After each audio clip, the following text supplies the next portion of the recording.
hard to breathe, but that's alright. Hush.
Pressure kami kay Princess ngayon.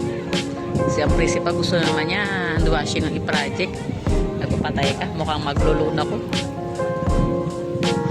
Kasi gusto niya ng project ni Princess hand washing uli.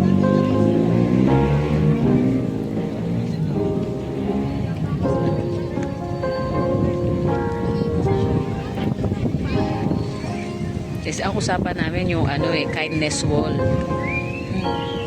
Bibili lang ako ng bulletin board na Tapos 'di ba may mga bata tayo na hindi nila masabi, tapos nasabihin. Tapos sila mga SELG papayuhan nila, sasagutin nila lahat doon sa kindness. Parang may kausap din yung mga bata. Hindi naman literally sila nag-uusap personally, at least.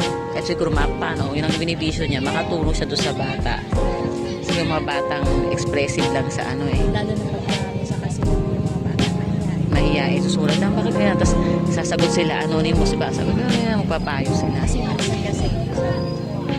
tapos pag may time na nagsusulat siya, tapos binibigay mo sa kaklase, magre-reply yung kaklase, susulat lang din. Lalo na pagka ganyan may away, may tapuan, hindi na kasi minsan daw, sabi kasi minsan, sabi ko minsan kasi nahihiya ako, kasi minsan daw feeling mo gano'n. Mas okay din yun.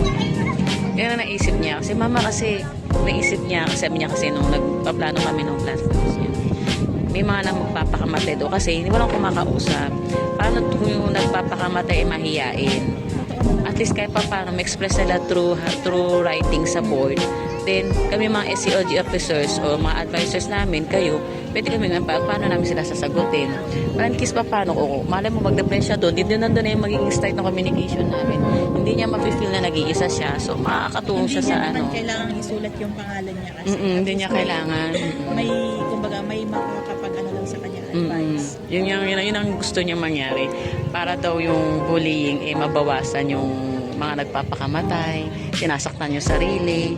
Yan, sabi ko, may talaga siya, may vision siya. Kaya sabi ko, kaya sinuportahan ko yung pagtakbo niya ng SELG.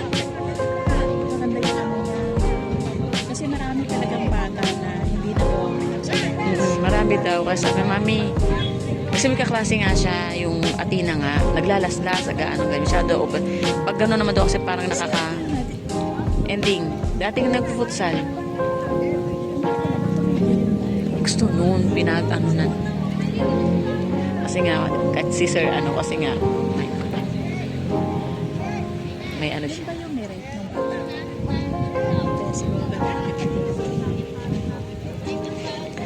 Ang sabi ko na lang sa kanya, pag-focus na lang siya muna, mahalin mo na yung sarili niya.